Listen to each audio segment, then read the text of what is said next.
get into this conversation now with a National Treasury deadline looming for the city to explain why it should not lose more than 500 million rand in critical grants. Nelson Mandela Bay acting municipal manager Luvuyo Magalela is scrambling to find answers as to why the city has underspent its annual budget. Well, the metro could lose exactly 523 million rand in grant funding if it fails to convince National Treasury that it will spend its budget on time and provide a report on where exactly this funding has been committed, particularly for the projects that are envisaged. Let's speak now to the Mayor of Nelson Mandela Bay, Gary van Niekerk. Mr. Mayor, good evening to you, and thank you very much for your time. I'd like to deal with major aspects of this grant, and we're going to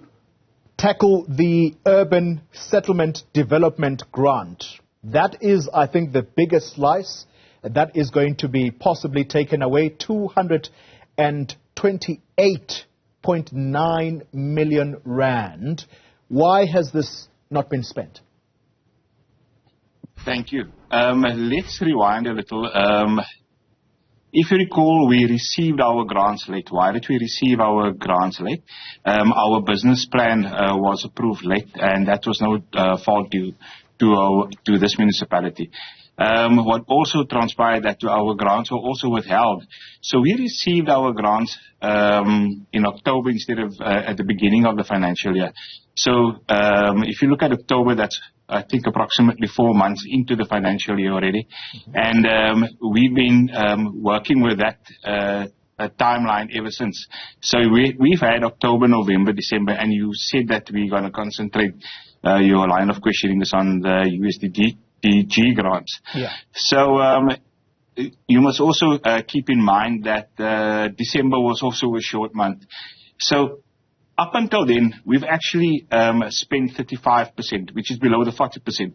But if you take all these other factors into consideration, the late approval of our business plan as well as the withholding of funds, that's one of the main reasons why we are underspending at the moment. Well, in September, if I can rewind the time for you, in September of 2022, I know that this is slightly out of the financial year in question, but it was in September of 2022 when shack dwellers from the Westville area blocked roads in Gqeberha and they were protesting about housing. I would imagine this Urban Settlement Development Grant would cater for exactly those needs. What do you tell those people when you are now faced with the reality that this money may be taken back? Look, the money hasn't been taken back, first of all, yet.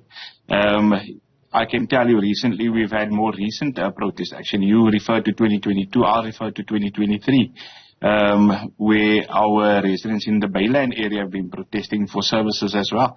But the way you do it as the executive mayor, I engage these communities. I've gone there, I've spoken to them, and I've allayed their fears, and I've committed to them. Recently, I was in Ward 31 or the Missionvale area, where I also went on a walkabout to discuss the matters of service delivery and the general upgrade of the ward. The people have been living in those areas for 16 to 20 years and haven't received the services that they should have received. And I'm pleased to report that they have now received lighting. Street lights have now been installed. The stormwater drains are working. They've got roads.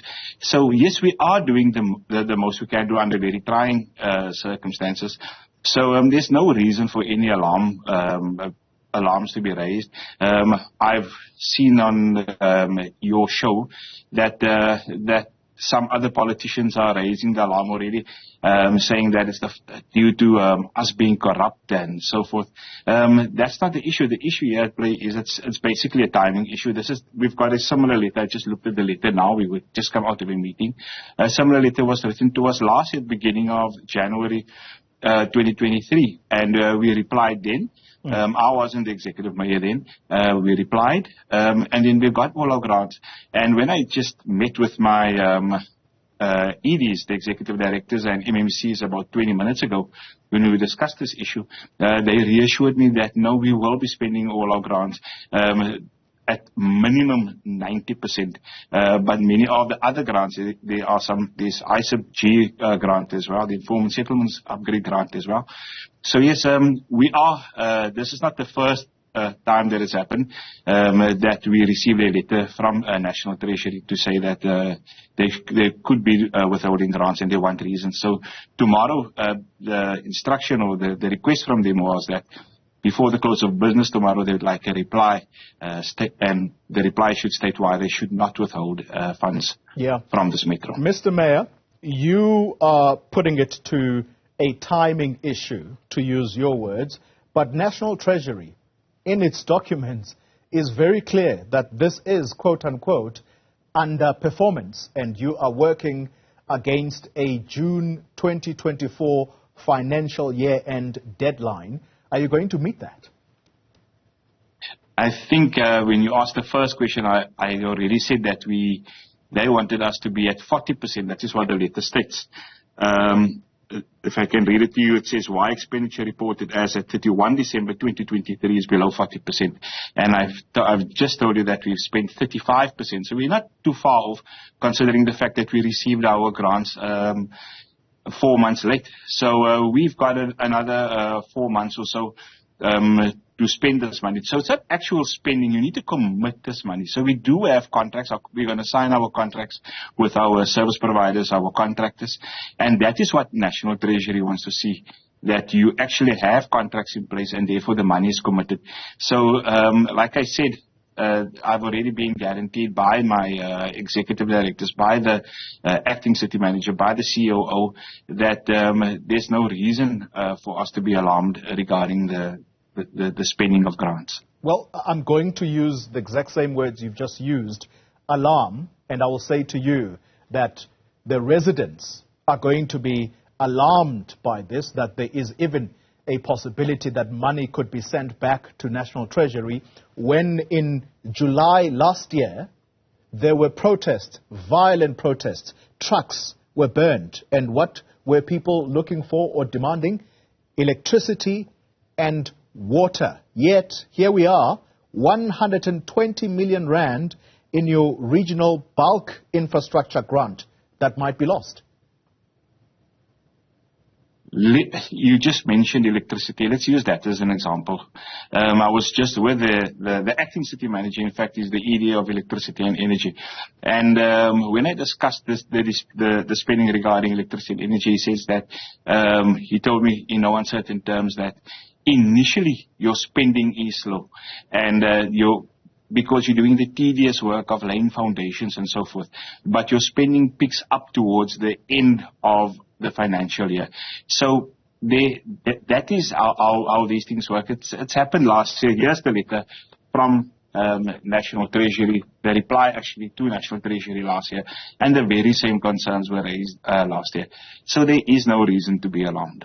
Okay, let's wrap it up then very quickly.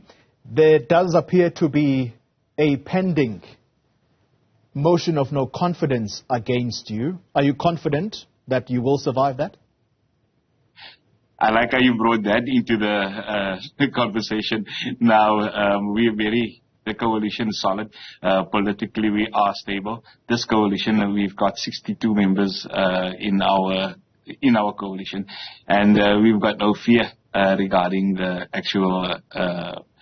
We were actually asking for the motion to be heard, but the speaker deferred the item to the next council meeting. Yeah. Our coalition, the governing coalition, asked that the motion be put to a vote, but unfortunately the speaker ruled and said, let's just defer the item or the motion to the next council meeting. And so that assumes that your relationship with the ANC, another of your important coalition partners, is solidly behind you. Yes, I've just this morning, I was from 8 till about 4 this afternoon, I was with the Premier Oscar Mabiani. I was with the Minister of Home Affairs, Aaron Matsaledi, together with the Deputy Executive Mayor and the Speaker, Chief Whip, and all the councillors, with all various stakeholders. We were at an event where we discussed home affairs issues. My relationship with not only the ANC but also the 4 other partners, which is the EFF, PA, PAC, AIC. We're solid. If you look at the voting patterns in the last council meeting, it was always 62 votes. We all voted together in terms of all the items that was tabled. Okay. Nelson Mandela Bay Mayor, Gary van Niekerk, let me thank you very much for your time.